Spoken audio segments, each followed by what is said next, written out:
This morning, let's explore meditation for anxiety with tips to help you get started. Let's begin with lifestyle choices. You see, we evolved the capacity to emote fear, not as a flaw, but as a feature. A very smart fellow whose name eludes me at the moment. If you remember this fellow's name, please tell me in the comment area. Once quipped, I think it was in the 70s, that nature only makes sense through the lens of evolution and natural selection. Of course, that was a paraphrase. Please do not come after me in the comments. So what is the evolutionary advantage of anxiety? It gets us to flee peril or hide from peril. And sometimes that's the difference between life and death.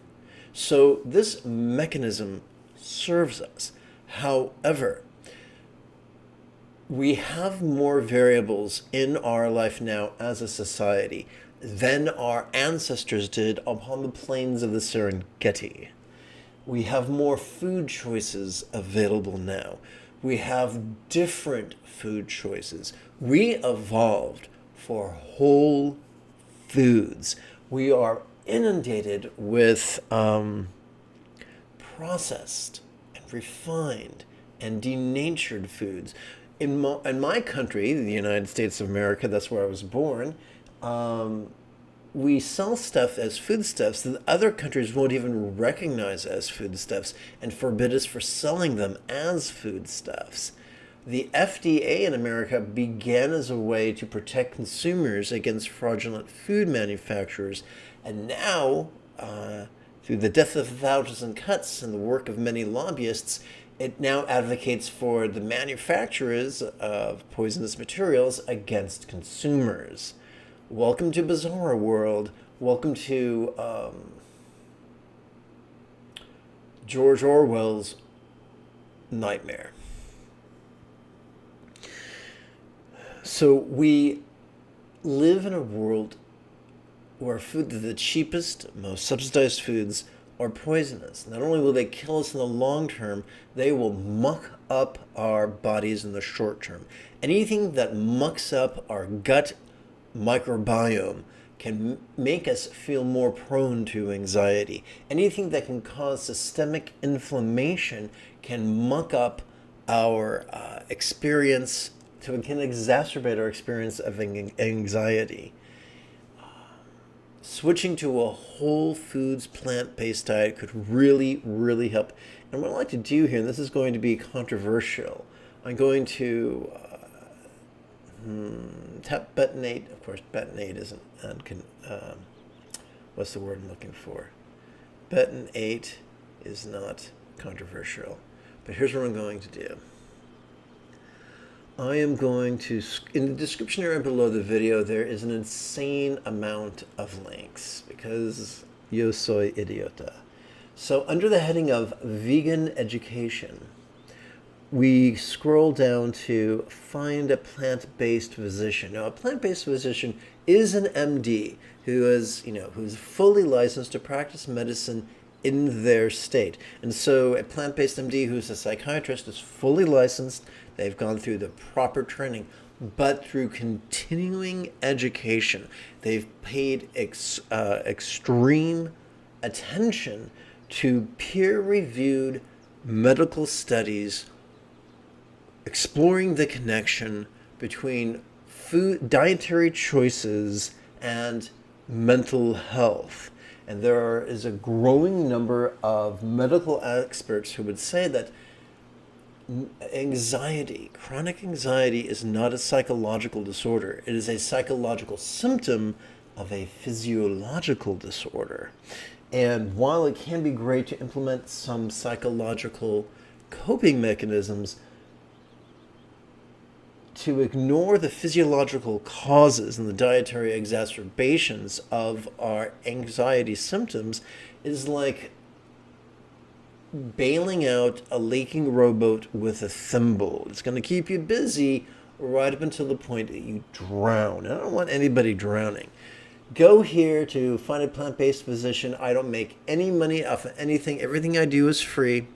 Click there. They will help you connect with a physician, an MD who practices psychiatry, who has a strong grounding in lifestyle medicine, who can really, really help you make the subtle changes in your lifestyle, including what you eat, when you eat, fresh air, sunshine, exercise, and also self-talk that can really help you gain an even keel. So please do that. It costs nothing to go on the website. It costs nothing to find a physician. It costs nothing to make an appointment. Oh, no, I don't know about that. But you can make an appointment for an in-person or for a video conference and move forward from there. Okay, so having beat that dead horse, let's return to our lesson. That's not our lesson. This is our lesson.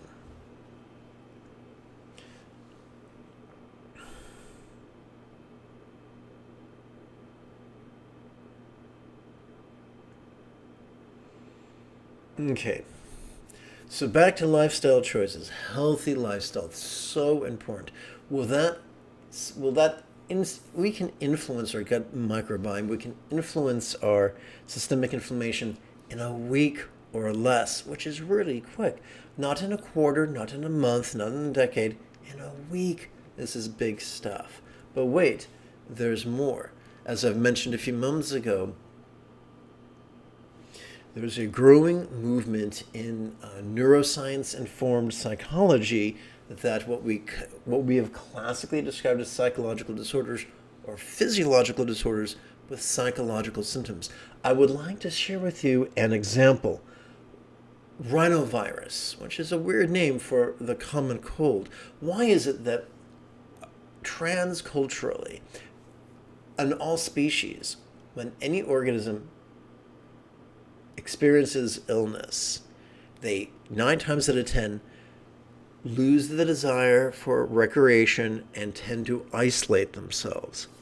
What is the evolutionary benefit of such a behavior?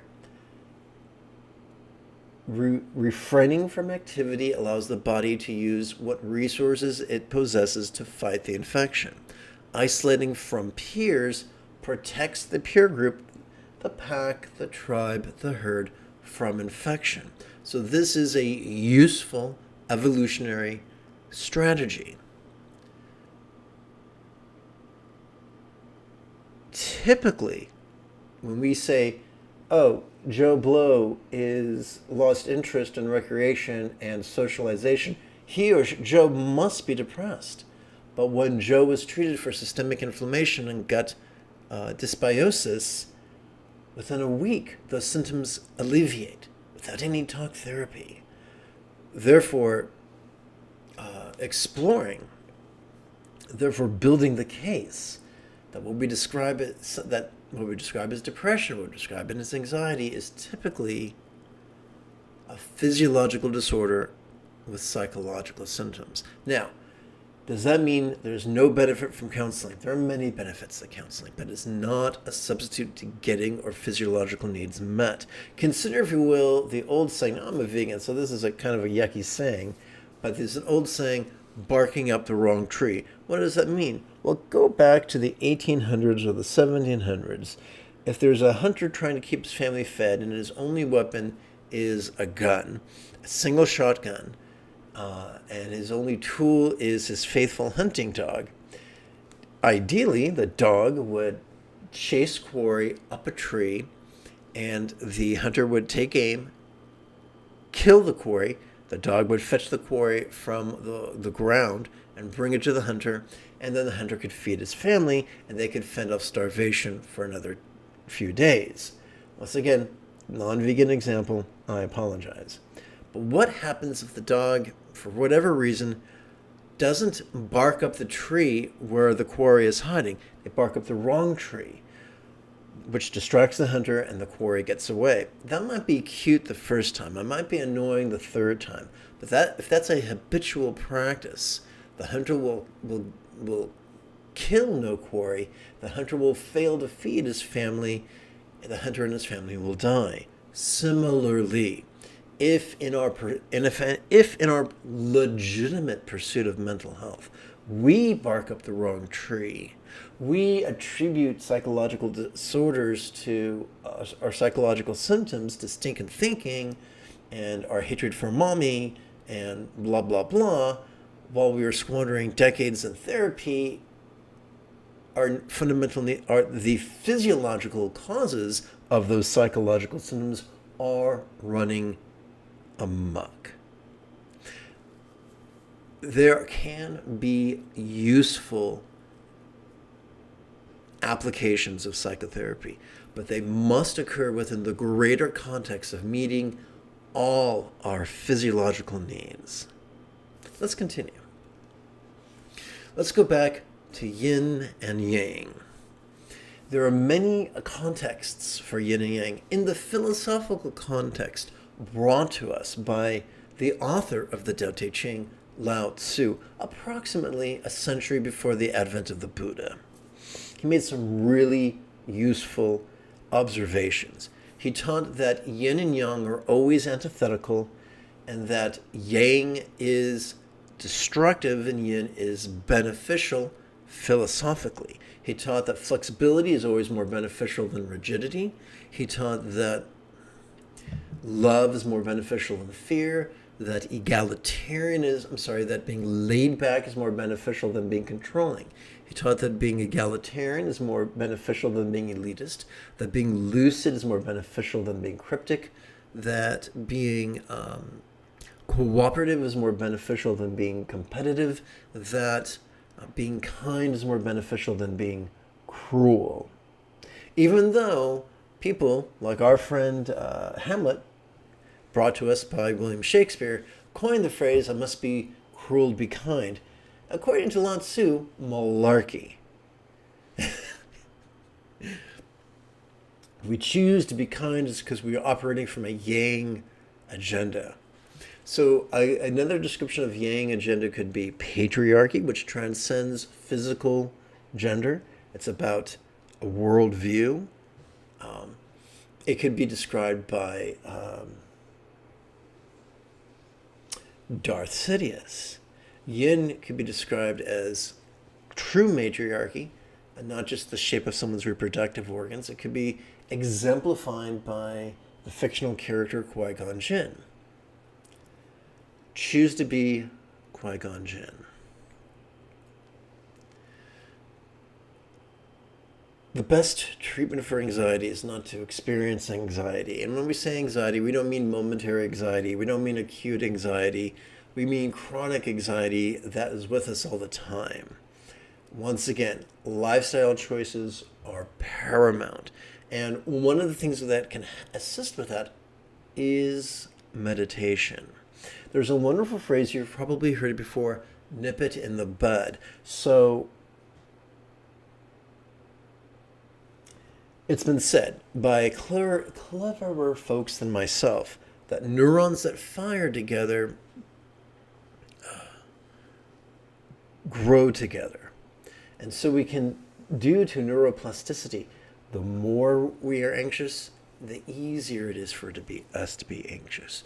And so we need to find a way to nip it in the bud. When we practice meditation correctly, ideally once every 12 hours, during our inhalation, our sympathetic nervous system has not evolved for active concentration. That's yang. It has evolved to merely notice vulnerably, passively, viscerally, and randomly. That is yin. That is the path of Qui-Gon Jinn, a man led by the force as opposed to led by agenda. When we exhale, we access our parasympathetic nervous system, which has evolved to physically relax and calm, and mentally release and free. These are mechanisms latent within our autonomic nervous system. They're there, waiting for us to use them. When that happens, when we notice the things that make us anxious as we breathe in and then release them and relax our body, which perceives them as we breathe out, not only do we wind up nipping it in the bud, but both fear and rage is like rocket fuel. If we use them when they come up to notice and release, it can significantly propel us on our journey, not only to the practice of the Buddhist techniques, but to the mastery of the Buddhist techniques. And what do I mean by mastery? Practicing the Buddhist technique, getting to the point in our life where we practice Buddha's Eightfold Path spontaneously, habitually, easily, and effectively. And no, it's not a religion.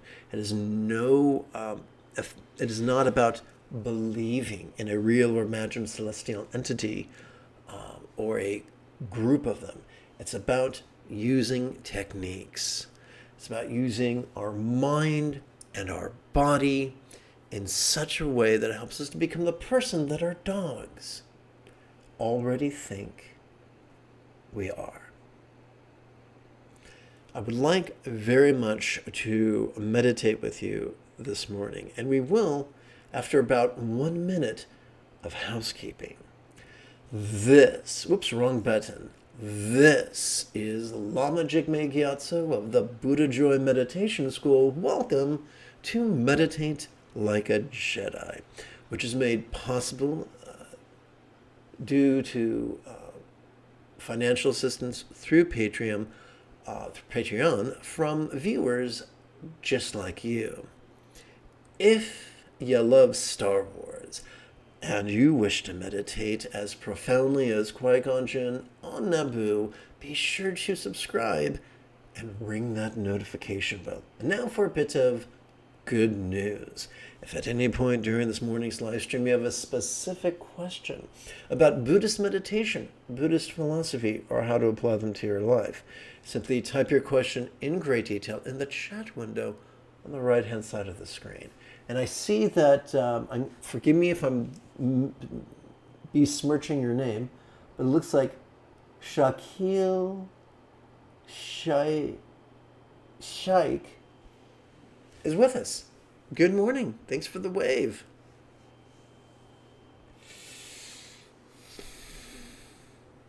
Oh, is it Shake? Is that it?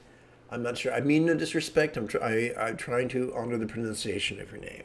And now, my friends, let's meditate together as a team. Just as every sprint begins with the starter's pistol, I find it useful to start every meditation with an exercise, with a recitation that helps to exercise our neural pathways responsible for right aspiration, right view, and right enthusiasm. There's nothing mystical, there's nothing magical. We're just using words to affect our brain. Please chant with me 3 times. May I liberate all beings from the tyranny of hate, engraving, and clinging by relying on the Buddha's example, instructions, and students. So let's explain this. Our desire to liberate all beings is empathy. Recognizing that we're liberating from is not necessarily the impulses to hate and crave and cling, but the tyranny of those impulses. That recognition is wisdom. By choosing not to believe or worship a real or imagined entity, that's wisdom. By simply using a real or imagined entity as an archetype that we can example, as a set of literature that we can apply, and that students that we can emulate and ask questions from. Once again, we are separating ourselves. We're like pulling a cork out of a bottle. We are separating ourselves from superstition. 2 more times. May I liberate all beings from the tyranny of hating, craving, and clinging by relying on the Buddha's example, instructions, and students. May I liberate all beings from the tyranny of hating, craving, and clinging by relying on the Buddha's example, instructions, and students. So here's the cool thing. Our job is not to knock on people's doors and annoy them when they're trying to sleep in. Our job is not to manipulate or cajole people to do what we think is right. Our job is to be the change we wish to see in the world, to be as loving and wise as we can, and to meditate in such a way that frees us from the two extremes of being either rigid and controlling or scattered. And the middle point is a type of spontaneity that is centered in love. When that controls, when we increase the presence of that love-centered spontaneity through meditation, and it influences our choices and our utterances and our deeds, and we're able to go through life from a place of loving, centered autopilot, then we are a force of good in the world around us. And now, as was inferred by the title page, this is my adaptation of the most famous and brief meditation manual attributed to the Buddha, Anapanasati Sutta. This is my adaptation. My adaptation is not based on tradition. It's not based on pseudo-intellectual eccentricities. It's based on pragmatism. What's going to help you to be as peaceful and loving and joyful and wise as you want to be. This contains a total of 16 exercises, which divide evenly into 4 sets of 4.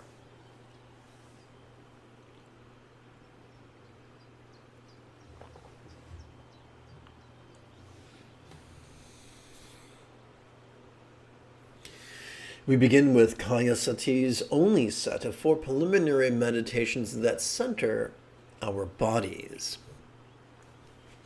We begin with the first, the centering's 4 physical preliminary practices, where we mindfully notice and even investigate our relaxingly longer, gentle exhalations. We don't have to force this. This is already wired into our spinal cord.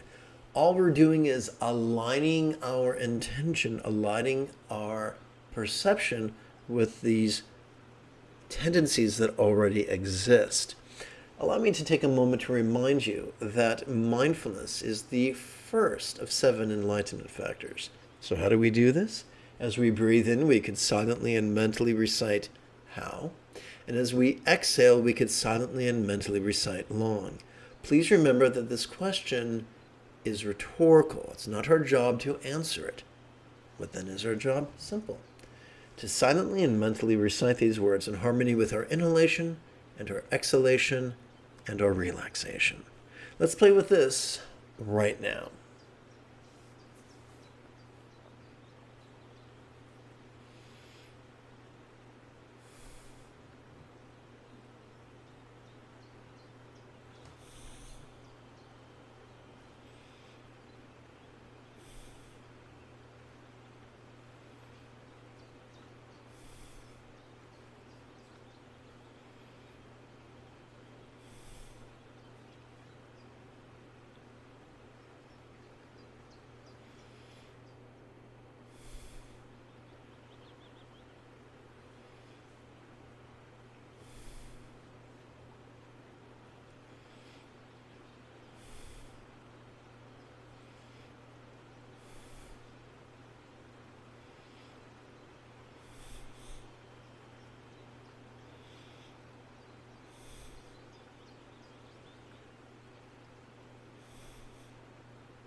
We come to the second of centerings for physical preliminary practices where we mindfully notice and even investigate the coalescence of our invigoratingly sharper inhalations, remembering that invigoration or energy is the third of 7 enlightenment factors. And don't worry, we'll come back to the second one.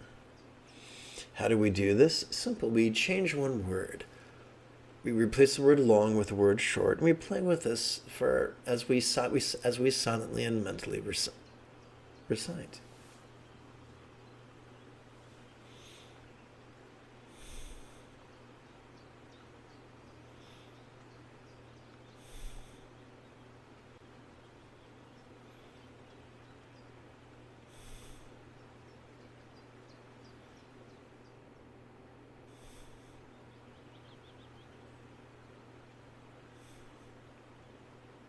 Yes, the invigoration is subtle, but that's okay. Not everything can be a triple espresso.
We come to the third of centerings for physical preliminary practices where we mindfully notice and even investigate our bodies. And as promised, we've returned to the second enlightenment factor, which is investigation, which is just a fancy way of saying do the opposite of being defensive. Choose vulnerability. Choose curiosity. You'll notice that on either side of the Jedi painting, there are pieces of art that symbolize various variations of tantric sex. This is there. Whenever this appears in this practice text, it reminds us that particular exercise is applicable to tantric lovemaking. So how do we perform this exercise? As we breathe in, we introduce ourselves to a new exercise. Or a new verb. As we breathe in, we silently and mentally recite the sensory verb, feel.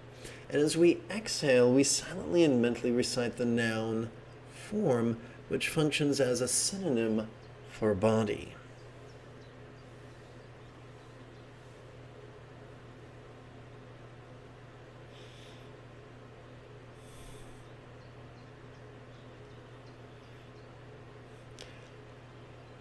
We have evolved for our minds to wander. That's fine. Sometimes wandering perceptions will be in the background. Sometimes they'll be in the foreground. That's fine. These 16 exercises were developed by someone who already understood that our mind wanders. Once we try to control our mind, we've left the path of yin and entered the path of yang. We've left the path of allowing and entered the path of controlling. The path of controlling could take us many places, but peace is not one of them. If we want peace, we have to let our mind do what it do.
We don't have to force ourselves to notice our body. Why? Why is that? Because every time we breathe in, we automatically access our sympathetic nervous system, which is already evolved to do just that. It's already evolved to notice, and to do so vulnerably, passively, viscerally, and randomly. Then why play with this exercise at all if it's already on autopilot? Because over the aeons, our 3-pound squishy supercomputer between our ears has forgotten. And as we meditate, we are aligning or realigning our intention with our factory installed wiring.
We come now to the fourth of centuries for physical preliminary practices where we allow our bodies to tranquilly relax. I really like that word allow, so I think I'm going to copy it and paste it.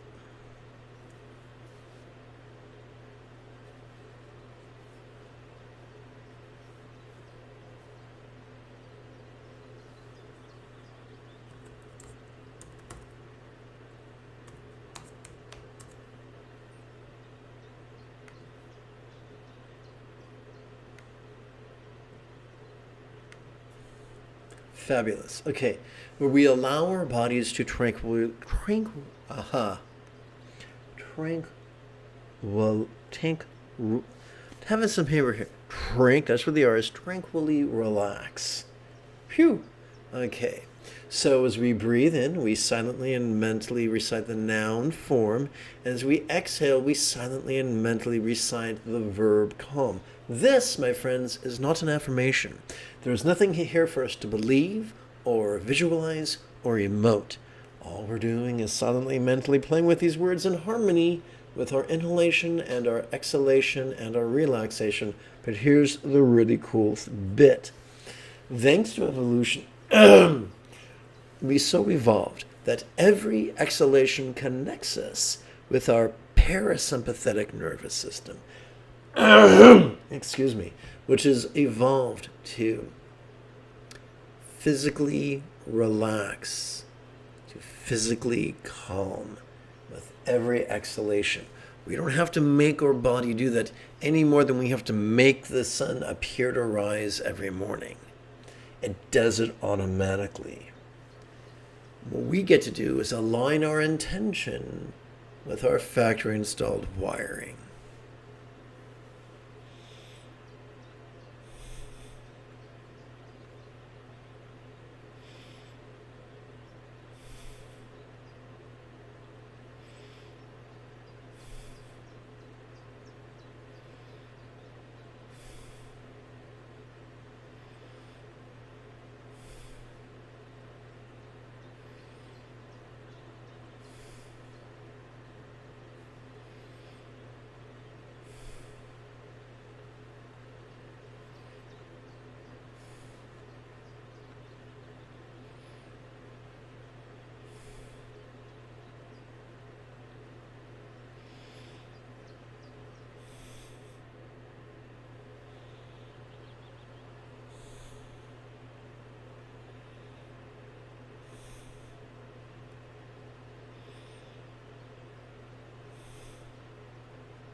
Pardon. We continue with Vedana Satis to forge on meditations that center our feelings. We begin with the first of 4 feeling-oriented centering practices where we savor the first jhana's invigorating, blissful joy that flows from gently grinning with the corners of our mouth, the apples of our cheek, and the crow's feet of our eyes. To what are we grinning? Towards our bodies of flesh, blood, and bone. As we breathe in, we can silently and mentally recite the verb grin. As we exhale, we can silently and mentally recite the noun form.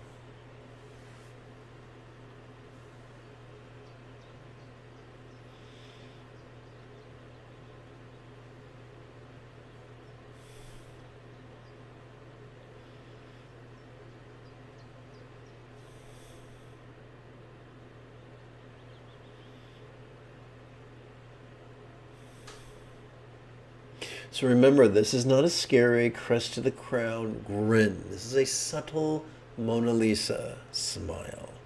It is an exercise in nuance.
We continue.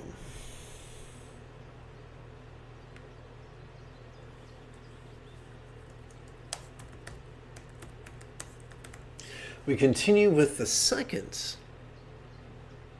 of 4 feeling-oriented centering practices where we savor the second jhana's peaceful joy that flows from gently grinning once again with the corners of our mouth, the apples of our cheeks, and the crow's feet of our eyes, but this time not towards form, but to thoughts, emoting, intending, reasoning, recalling, and imagining. And clearly, we're using the noun thought as an umbrella term. Again, as we breathe in, we are silently and mentally reciting the noun grin. This time as we exhale, we're silently and mentally reciting the umbrella term thoughts.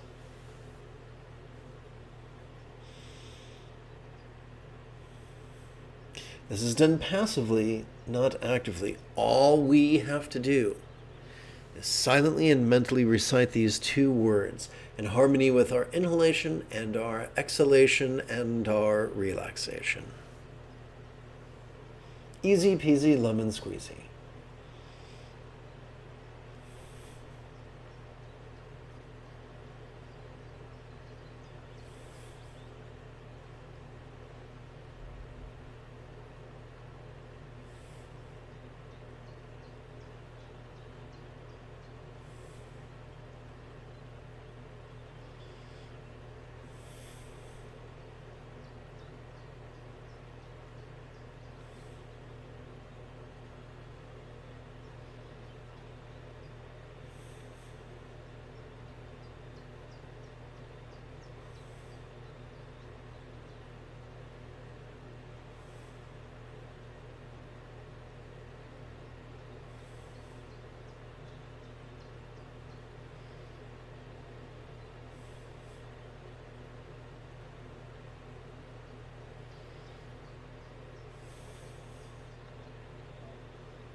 remember, as we sit here, our minds are supposed to do all sorts of interesting things.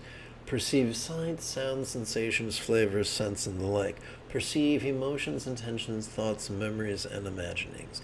Notice the internal, the external, the physical, the mental, the pleasurable, the painful, the interesting, the boring, the glorious, and the grotesque. Our mind is going to do that. Don't fight it. Allow it. Sometimes our silent and mental recitation will be in the foreground, sometimes the background, sometimes it might even pause. That's just fine. Don't fight your mind, dance with it.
We continue with the third of 4 feeling-oriented centering practices, where we say where the third jhana is contentment.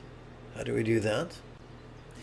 By mindfully noticing, investigating, and coalescing our thoughts, emoting, intending, reasoning, recalling, and imagining. Remember, every time we breathe in, our air coalesces within our lungs, and it could feel as if real or imagined subtle energy was coalescing within our real or imagined central channel. This is natural. It happens every time we breathe in. The only question is whether or not our perceptions and intentions are in line with these naturally occurring phenomena. Welcome to the 6th enlightening factor. So how do we do all this? Simple. As we breathe in, we return to our perceptual verb feel. As we exhale, once again, we silently and mentally recite the umbrella term thoughts. Remember, all we're doing is silently and mentally reciting in harmony with our inhalation and our exhalation and our relaxation. And do remember, if at any point you have a specific question about Buddhist meditation, Buddhist philosophy, or their application, there is no need to be bashful. Simply type your question in great detail in the chat window on the right-hand side of the screen. No, do not wait until the end of the lesson. Strike while the iron is hot. Surf the wave of the flow state that gave you the question.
We continue with the fourth of four feeling-oriented.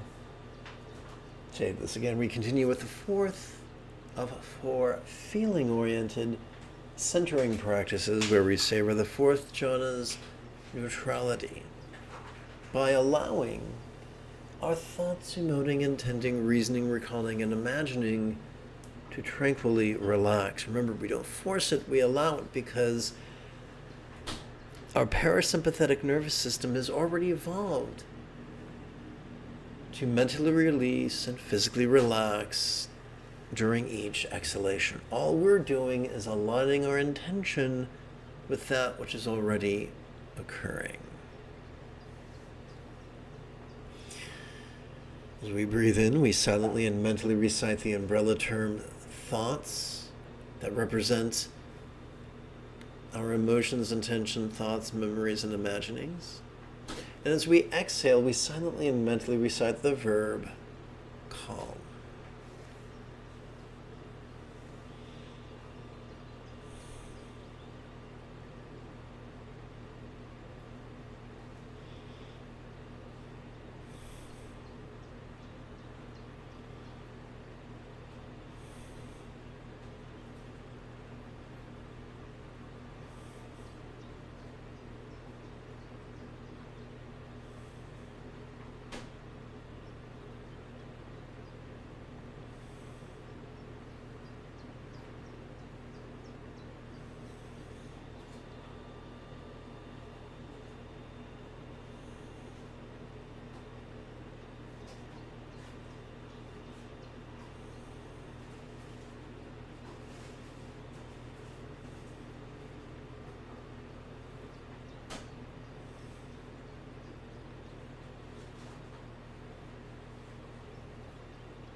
We continue with Chitta Sati's second set of 4 jhana meditations, this time that center our mind.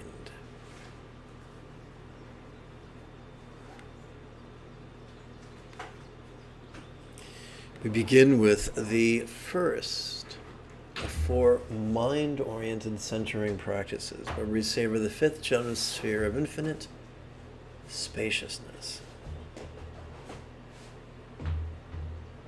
By mindfully noticing, investigating, and coalescing our mind's ability to see, hear, feel, smell, taste, and the like. And just as before, we're using the noun mind as an umbrella term. As we breathe in, we silently and mentally recite the sensory verb feel, which we're already wired to do thanks to our sympathetic nervous system. And as we exhale, we silently and mentally recite the noun, which functions as an umbrella term, mind.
We continue with the second of 4 mind-oriented centering practices where we savor the 6th sphere of infinite awareness, which we generate by allowing our mind to invigoratingly gladden, as towards it we gently smile once again from the corners of our mouth, the apples of our cheeks, and the crow's feet of our eyes.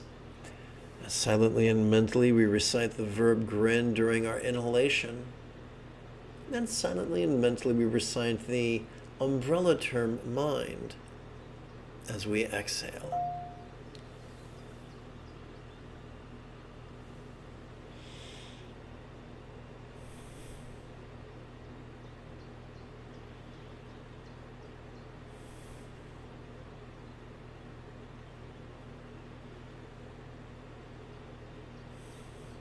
Remember, this is a subtle grin. This is not a scary clown smile.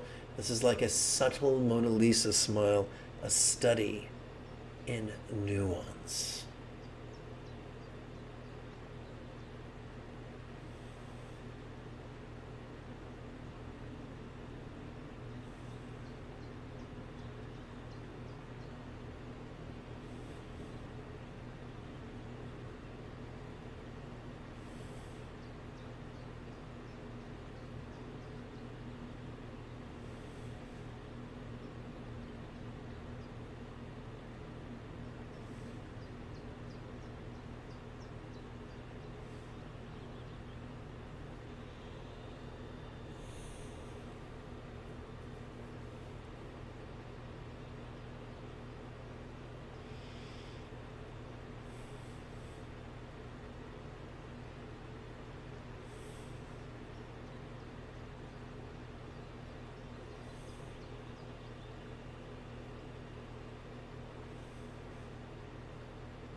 We continue with the third of 4 mind-oriented centering practices where we savor the 7th sphere of non-graspability, as we allow our minds seeing, hearing, feeling, tasting, smelling, and the like to tranquilly relax in the most wonderful way.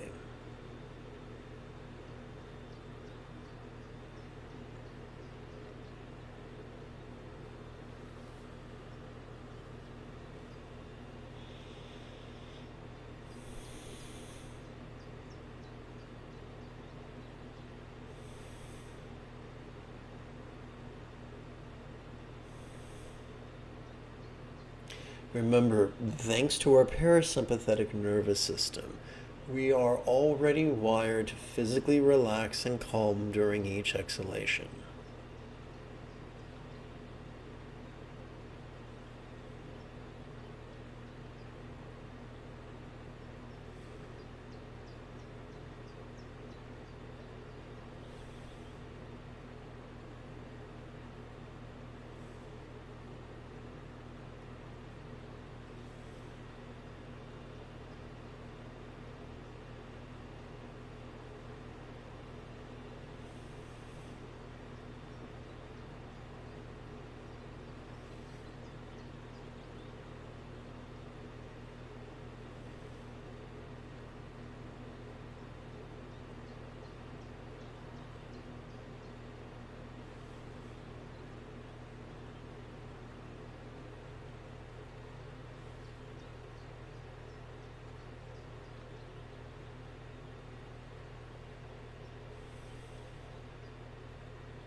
We come to the fourth of four mind-oriented centering practices where we savor the eighth jhana sphere of acquiescent non-labeling by experiencing the liberating balance or equanimity that is the seventh enlightenment factor of our controlling tendencies to push and pull. As we breathe in, again, silently and mentally, we recite the umbrella term mind, which refers to our seeing, hearing, feeling, tasting, smelling, and the like. And as we exhale, we silently and mentally recite the verb free. And remember, during every exhalation, we are already wired to access our parasympathetic nervous system, which has evolved not just for physical relaxation, but for mental release, to mentally free.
We end with Dhammasati, also known as Anika Vipassanas, set to four impermanence contemplation help us circumstantially let go. Now remember, here's my promise to you.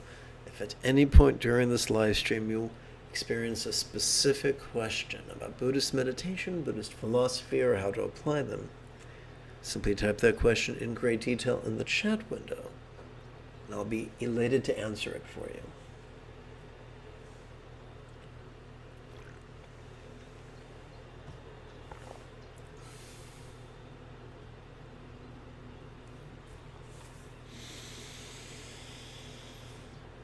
We begin with the first of four contemplations where we invigoratingly consider course impermanence. As silently and mentally we recite where? Change. Now, this is not an active question, this is a rhetorical question.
We continue with the second of four contemplations where we consider subtle impermanence with the words where, fade.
Now we come to the third of four contemplations, where we consider very subtle impermanence with the words where, cease.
We conclude with the fourth of four contemplations where we consider relinquishing, surrendering, and letting go with the words where? Yield.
The Tessiler practice.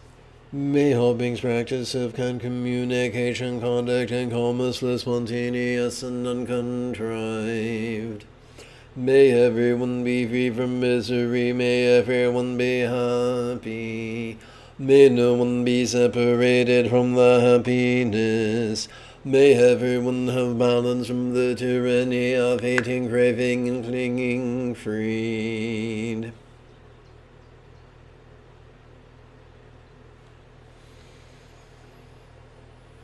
If you feel that I have earned it, you could type something in the chat window, you could give this live stream a thumbs up, you could share it with a friend, you could even help support this channel on Patreon. In approximately 2.5 hours, I would very much like to return to lead today's mid-morning lesson and meditation. Until then, may you and yours be happy and healthy. And if you are as geeky as me, this is the way.